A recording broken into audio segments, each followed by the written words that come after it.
All right. Hello, everyone, and welcome to another Pepperstone live event. It's great to have you all here today. Today, we're talking about a very important topic, cyclical action, volatility in the current market, and of course, how do we follow trends a little bit better? What are the types of price action techniques that we use? And more importantly, how can you deal with the uncertainty that's currently in these markets in a better way? Risk management, all of those types of things.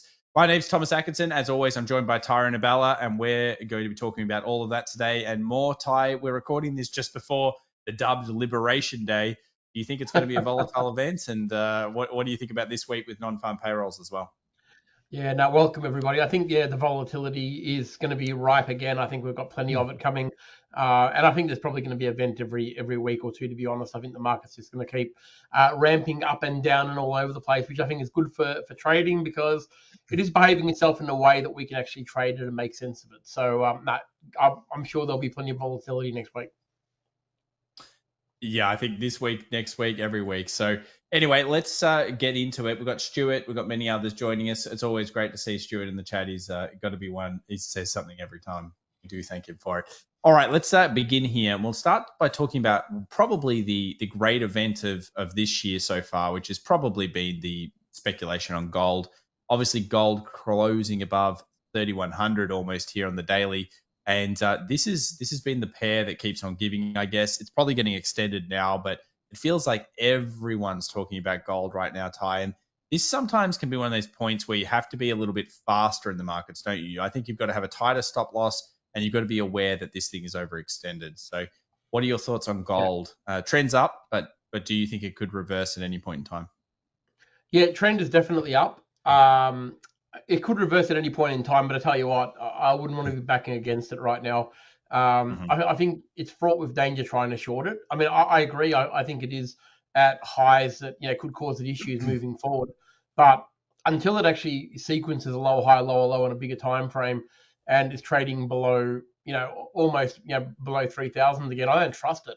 Because I just think that it can explode again. Volatility, people just run to gold for protection and volatility. And we could be here next Wednesday, could be at 3,200. Oh, absolutely, it could be, especially as you said in volatility. I think that kind of gets us onto the cyclical aspect of the trading and investing this year. It's the year to think about slightly differently than it has been. It's always just been tech stocks, and the traditional things.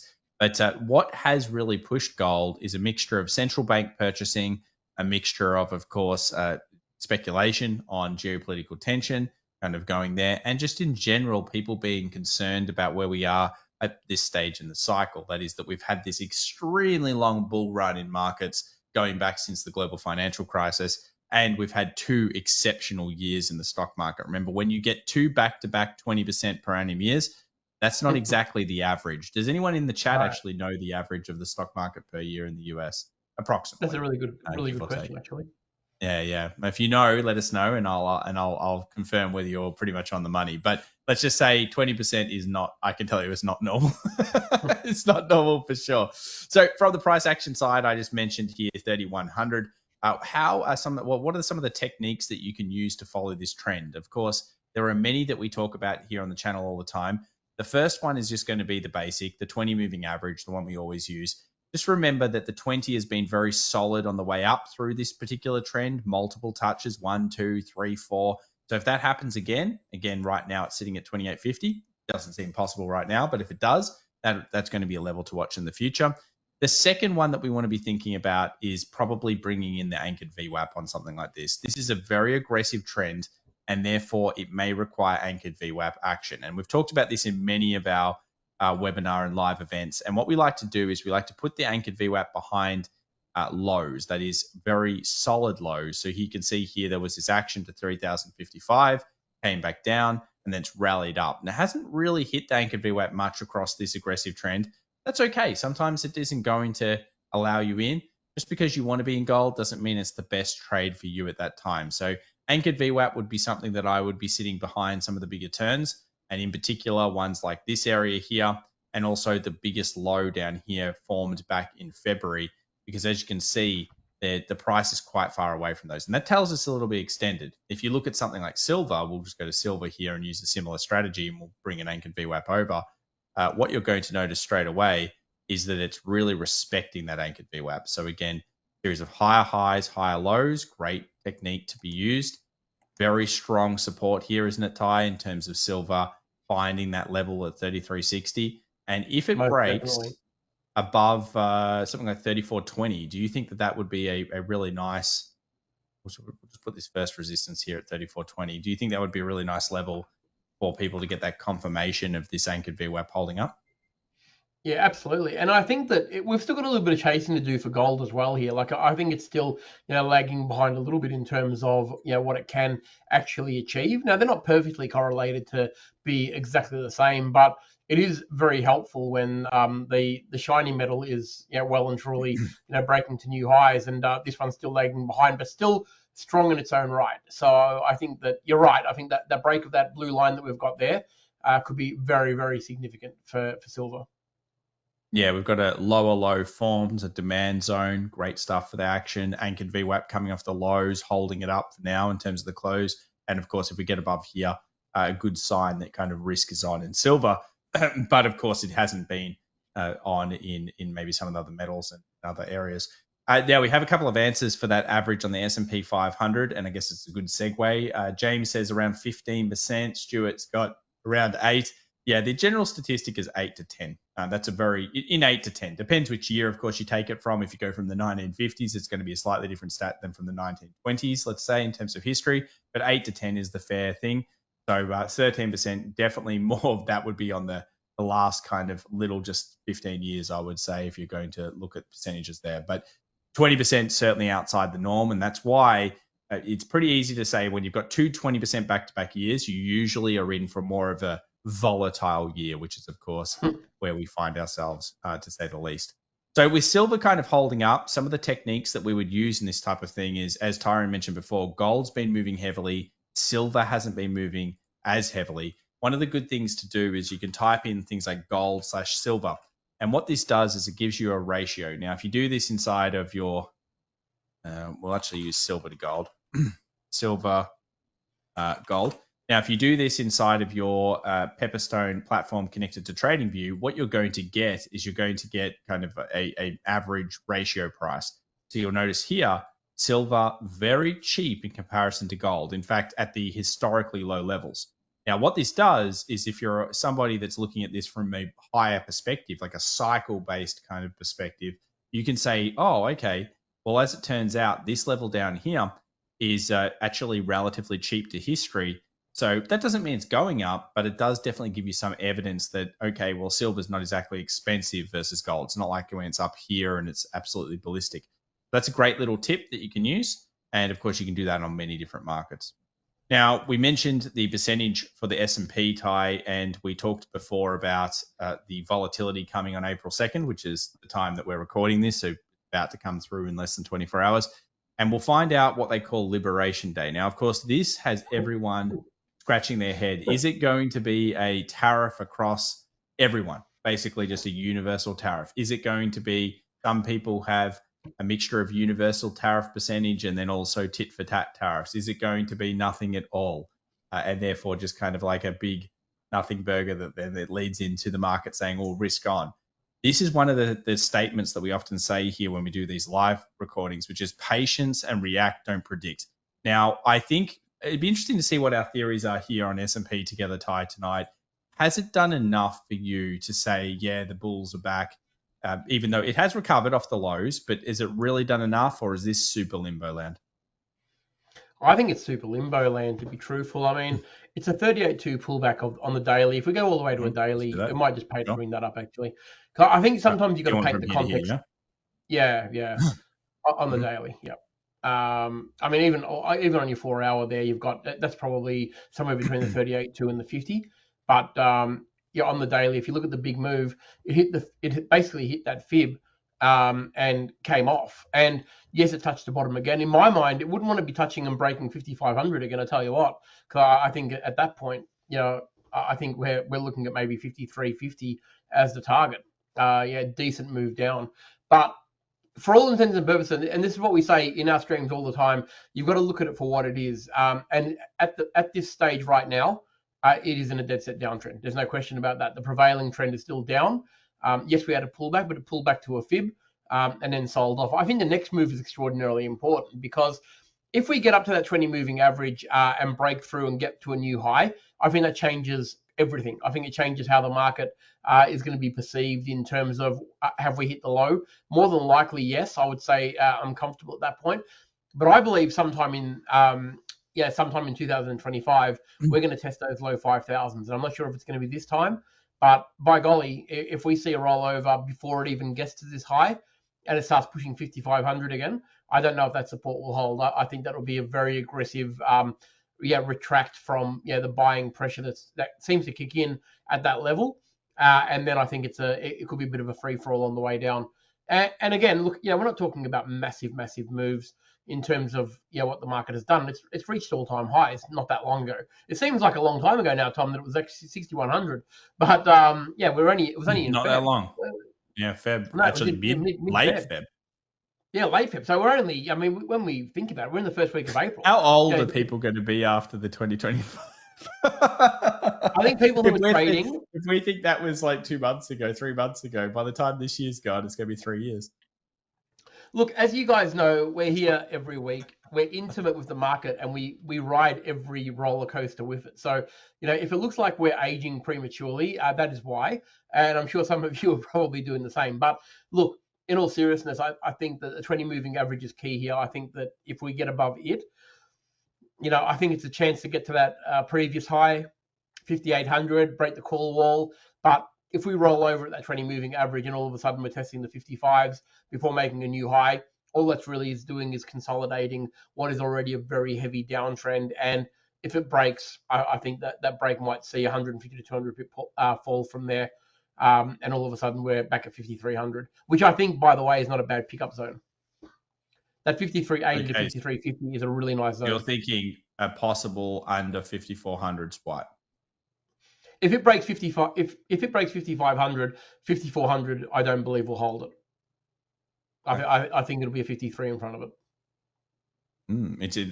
Look, I could see that this could be. If you look at the option strikes, basically, for most people out there, again, this comes into this cyclical understanding the market kind of phase that past the TA, and something we want to talk about here today.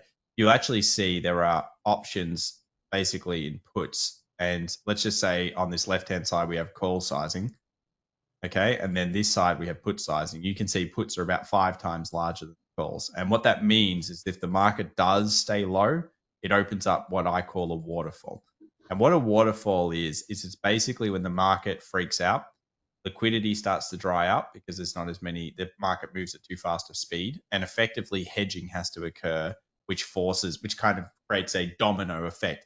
If you think about it in markets, the way markets sometimes run is it's like dominoes, isn't it, Ty? Have you ever seen that one, like 1,000 or 10,000 domino setup? It's kind of rhythmical and it just has like this domino, and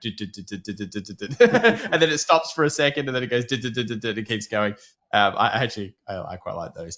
But the thing in here in the markets, they're very similar aspects. So remember, there are so many puts here. People know there's a volatility event, non-farm payrolls this Friday, Jerome Powell this Friday, Liberation Day, whatever this is.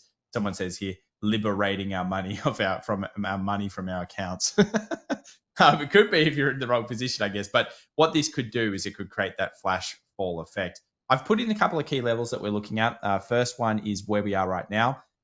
One of the techniques you can use in technical analysis is the fixed range volume profile. And obviously what this allows you to do is it allows you to see kind of the levels of the most traded zone. And on the futures market, this particular futures market contract, you guys will notice that this is actually the most traded zone through the previous exchange. So what that means is that even though it looks like it's bounced back up, it's actually trading at where the bears would usually take control. So bears could take a control here. It is bearish, as Tyrone mentioned before. It still is bearish, and this will be a big cracking point. Ultimately, 5,800 is going to be something you want.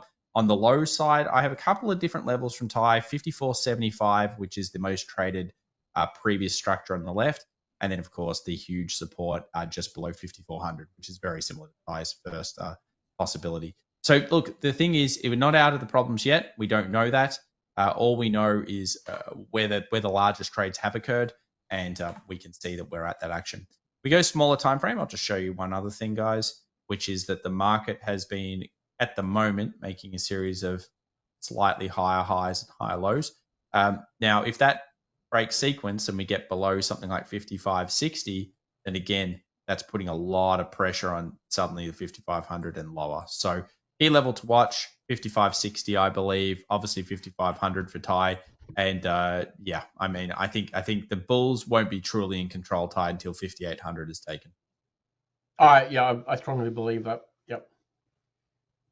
Let's take a look now at the NASDAQ.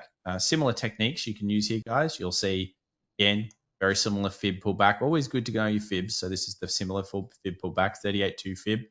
Most important sector in the market is obviously always technology. New low formed, slightly stronger structure on the small time frame. So if you're on a 15-minute, you could make an argument this is bullish currently. Higher highs, higher lows. Okay. But again, needs to do a lot. And what you'll find is when you start doing the volume profile analysis and everything, guess where it is? It's sitting right on that level. So the reason we say this and why it makes, I kind of knew we would be here, and why we made the topic today's topic about cycles and understanding these things is before every piece of major news, markets will be at an equilibrium point. They'll be at a point that's either a strong break of resistance or support, or basically a zone that you may not see it right now, but let's just say it's a heavily traded individual zone that needs a piece of news to break it each way to make a decision. And this is what the key to news is, not actually trading before the news. We used to do that, Ty. Remember? That was a bad idea. Long time ago, guys. Bad idea. I'm sure anyone in the chat, any of you guys ever done that before? Trade the news before 5 minutes, 1 minute, a few hours before. Bad idea, because it's playing with fire. But the issue is, where the kind of technique actually comes into it is understanding that actually the market will make decisions around this point. And the next 1 hour, usually after an announcement, sometimes you'll see like this. That's actually a pretty strong sign of a buy. Because what it did was it faked to the bottom. This is the reaction component, guys. Faked to the bottom, then rallied above the most traded zone. And when you see things like that, then you're like, I know what happened. So sometimes patience and temperament is the most important thing in structural zones. Absolutely. Especially in markets that are uncertain. And like Tom said earlier, when a market is uncertain and it's waiting for a key piece of news or an event, how often it just really finds its way. Look where it is. To these key levels. It happens so often. It's incredible. And it's not a coincidence, obviously, right? Like, it happens all the time. We teach it in all our courses, actually, that and this is why it's so important to have these key levels set up on your charts. Even if you're not trading towards them, just have them there as last points of basically resistance or support in a market that is free falling or going up very quickly. Yeah, absolutely. It's so important to have these zones. Do the homework, understand your zones, know when things break, be patient enough to wait for the replication. Don't just chase things.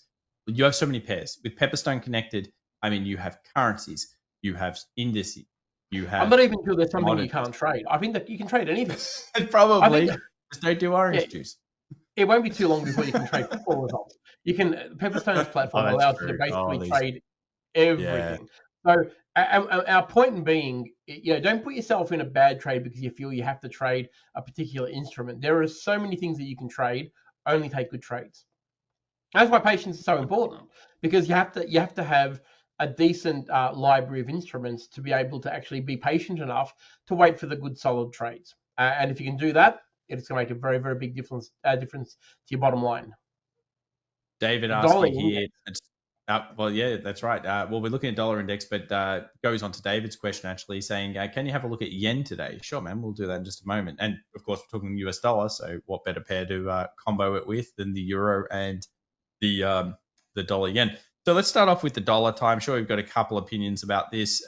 Two long leg doji, well, one long leg doji, one rejection of the daily 20. Probably waiting for news, I would say. Waiting for news. And look, my preference is that it goes long from here, only from a technical standpoint, because I think it makes more sense for the long. It's already trying to cycle higher, but we do need a break above that 104.50. Okay, that is the 104.50 would take us above the high and close above the 20. Take that high. Absolutely. Yep. And I think if it does that, I think there's a real possibility that we're going to find ourselves at 106, which of course will smash down the euro to about the same level. So it's a very, very important juncture. And what you'll also find, for all of you who know, look, we don't draw fibs on every single chart because we know where the fib lines are. But if you watch us enough, you know that the fibs are very standard. That's going to be a very close to a 38.2 fib pullback on the move up on the dollar index, and it's also a roll reversal zone double confirmation. So very, very important bounce point from there. A break above, that 104.50, and I would start to get a little bit excited about 150 points from there. Okay, let's combo that with the euro, as you mentioned before. We'll get rid of these drawing terms here in a second, then we'll go US dollar yen. So a few weeks ago, we were running the live streams here at Pepperstone. We talked about how we thought it hit resistance. We actually mentioned it here. Not saying we mentioned it the highest high. We didn't know that. We just thought it would hit here and then find an issue. I actually haven't changed these boxes at all. And what it shows you is great technical analysis. I'm not saying this is the greatest or anything, but when you do good analysis and you really think about your zones, it's not difficult to actually know when you should be chilling. And what you'll find is that a lot of people get really into it around here. Like they're like, "Oh, buy," because it's been so long. They'll get convinced by the long generally around here. And then they'll be like, yes.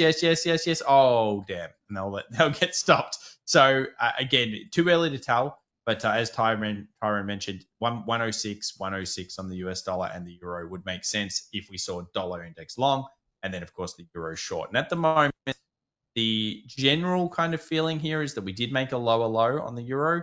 So it's unless it breaks back above 108.60, maybe even needs more than that, there's really just the bears in control here on the euro, isn't it, Ty? Absolutely. And I think, again, obviously the fibs are going to overlap as well. You've most definitely got a 38.2 fib, pull back to resistance at that point. But look, there's no doubt that there's support there right now. Just like there's resistance for the dollar index, there is support here for the euro on the 20 moving average and a very important roll reversal zone. There's no question about that. Yeah, very important levels there. We'll go over to the gold question in a moment, which is just, is that a head and shoulders on the topping formation? I guess, yes, it is.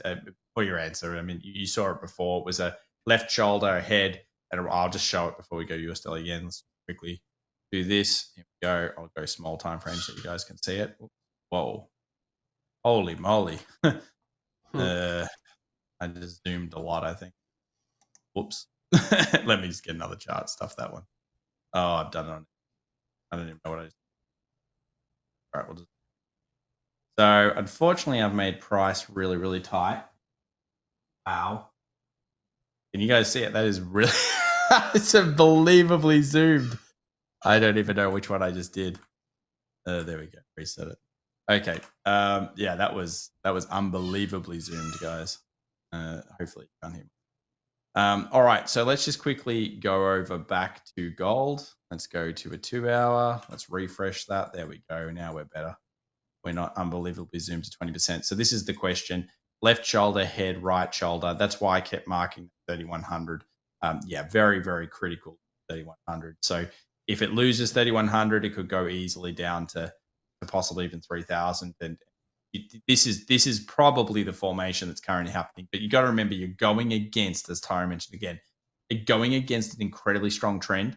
I do have a lot of signals saying super overbought, so I'd be chilling on the long side myself when I get that. But at the moment, it is around $40 an ounce above my overbought signal. So you've got to remember, don't just short because you get an overbought signal. You have to be very patient. And this is a very interesting setup that, of course, yeah. All right, let's go to the US dollar yen before we get blinded more by my zooming out there that happened. And we'll go through this. So we've got a little bit of chop. Obviously, the market has gone up, it's gone down, it's gone all around. Ty, do you have a strong opinion here on the US dollar yen? Probably you do, I would say, if I go to this daily chart. What do you like about that? The thing I like most about this one is, can we draw a fib on it just for fun? I know where it's going to be, but I think to show the people. So a fib to the long side. So if we measure that last leg, we're going to find, to the long side. So from the bottom of that last move, so from the very bottom to the current price, we're going to see that we're sitting around a really nice level on a fib, and two really important candles in my mind. Both of them yeah, you could almost argue that they're going to be hammers. Today is not going to be a finished candle, of course, but on the you can see, yeah, most definitely that there are problems there for it. I'm actually looking at it on my chart as well. I'm just trying to replicate what you're seeing there.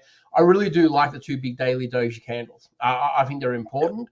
They're telling us that we are at a level where the buyers are getting extraordinarily good support from that level. I was about to say that we have potential inverse head and shoulders right here. And I feel that a break above 151 could see this, catapult its way back up to 153.50 to 154, which is quite a decent move, but it really plays into the hands of that pattern. I think it's at a very, very important zone. And I think it's done enough on the smaller time frames to say that we are changing. Look, there's no question. There's a lightning bolt there on the daily, let alone the smaller time frame. There's no question there's a lightning bolt there. And one thing I love about the yen is it has been extraordinarily technical, and it's respected the boundaries of support and resistance like a real trooper. It's been really, really good like that. And generally when that happens, there's no real reason to think that it's actually going to break down. So you can really apply good, solid technicals to it. In my mind, the 20 moving average is holding up these wicks at a point of roll reversal. If we get a break above 150, 120-ish to make a new high and get above those moving averages, I think there's a couple of hundred pips there up for the grabs. Yeah, so these two tweezers break above this 150. Then, of course, you've got the built-in kind of power of a inverse head and shoulders. I just proofed it up into here. Looks like my reset killed it. But what I would do is I'd probably fixed range volume profile the whole way down. And I think you'll find a ton of trade in there. In fact, I know you'll find a ton of trade in there. Maybe we'll get another chart. 1 second here. Okay. All right. This. Fire. Grab this across, guys. No. There. Okay. Yeah. So again, volume profiles are cool, but you don't need to understand price pretty well. Like any indicator. I mean, I don't think you need any indicators in some ways once you understand price well enough, but it takes a long time to get there. Thousands of hours of running the charts. So you'll notice, as Tyrone mentioned, we've got the two doji kind of bullish kind of hammer style candles here. No coincidence, I think, that it's happening around very heavily traded volume. And then, of course, the proof actually proofs very well into the most traded zone. You got to love proofing. Now, we don't know it's active because, of course, as a TA expert or anyone that looks at TA, I mean, it's not actually an active pattern yet, but there are some good signs should we start to get continuation. So actually a cool one there, David, and obviously you've got to practice your own risk management and do your own things, but yeah, some interesting TA there and certainly could activate this week with non-farms and April 2nd announcement. Cool stuff. Thank you. All right, let's move over here to Bitcoin and the crypto markets, Ty. Actually very technical on Bitcoin this week, 61.8 fib hold.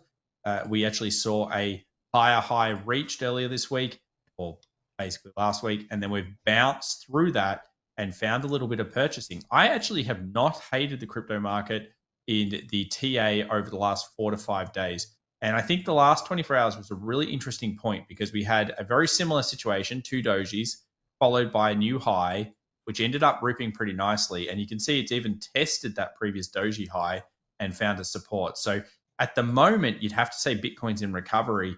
It obviously could be taken out by this news, but so far, so good. Can we get to 87,000? Yeah, and a break of 87,000, it really opens it up to 92, I think. Then I think we're really rocking and rolling at that point. I think we get there very, very quickly too. So, yeah, look, I'm impressed with its technicals recently. I think it's been playing the game, and I think that's because it's so widely traded now that I think people are really understanding it a lot better and understanding the levels, and the levels are certainly being respected, which makes it easy to trade, of course. So a break above 87,500, and yeah, I think there's $5,000 on the upside. We've had a lot of pressure in between. I think there's a lot of resistance at 92, by the way. 92 is another story, but up until that past 87, I think there's a reasonable chance it can propel itself quite quickly through there. If you're going to scalp it, I'd be looking at 87 probably as your target right now. Yeah, I agree with you. I think it's basically a very, very solid level. Should we be getting through this 87, 92, and then 92 is going to get swing trades. So I like the idea of a swing trade coming back into crypto. But of course, for that to happen, we're going to need to be on the recovery path. So just remember, guys, at the moment, the trend is, of course, still down on high time frames. It's only recovery on smaller time frames, 15-minute, 1 hour, 30-minute, that kind of thing. All right. Well, from the crypto markets, let's take a look at some of the other things we've got going on here. Of course, we've had dollar moves that are pretty interesting. We've seen copper kind of hit a high and then find some resistance. We'll just load copper so you can see it. Copper being on a massive trend. Everyone started talking about it. And then, of course, inadvertently, that was the high. Part of the reason why I'm looking at gold and saying, "Oh, can it really hold up?" And then, of course, we have the other markets as well that have been pretty popular this year. We've got the Chinese market, which is certainly topping at this stage in terms of just consolidation. So probably not as interested in this market at this stage, unless you're somebody looking for scalps or buys around this area down here, just because there's not really, you can see it kind of hit the target we wanted. It's pulled back, and at this point, it's in consolidation. And then, of course, you've got the German market, which has been all the talk. And I don't mind some things about this. Ty, what are your thoughts here? So obviously it's undercut. So this is a break to the low, okay?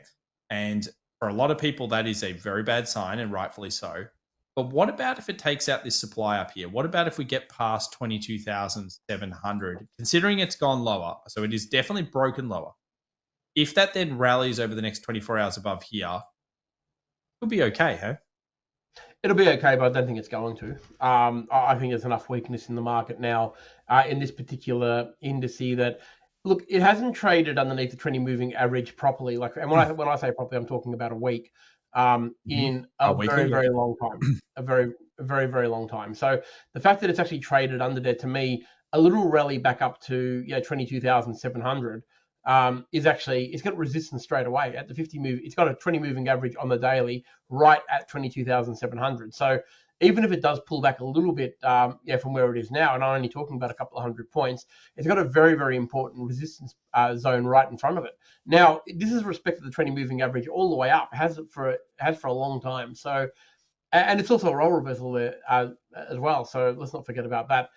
It's got a lot of work to do to go long, in my opinion, on this one. It's going to have to basically reverse what is effectively a pretty decent pullback. Markets can't go up forever. Like we know this, right? Like everybody knows this. We've been in the markets long enough to know this has had an extraordinary run. Probably one of the strongest in the world. The DAX recently.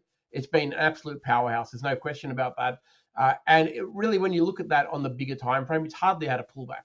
Like it's had hardly a pullback of any note. I don't even think you can get a fib to line up to that. It's been so strong. So, it is due for a correction, and it doesn't mean it's going to be Armageddon. But I think that I really do like it back to a decent level. I think that the weakness is there. MACD is showing a great deal of weakness, big turnaround. My thoughts that it's probably it's weaker than it is, more than it is stronger at the moment. Yeah, I agree with you here. It's probably at a point where it's, look, I guess I can see both ways. What I'm going to say is it's weaker currently, but if we can take out that 22,800, I think that it can suddenly just get much stronger. So very, very as you mentioned before, daily 20s there. I'm not loving the short. I know the short's there, but I just don't like shorting such big strength. But it is there. Yeah.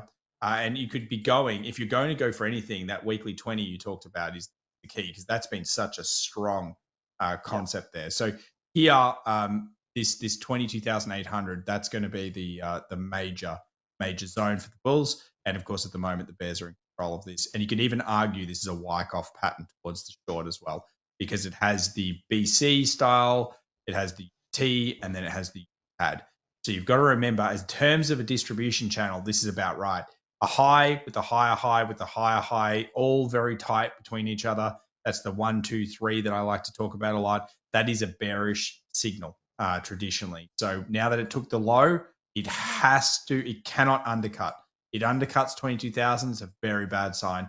And that's going to force in those lower numbers, such as 21.5 or even lower.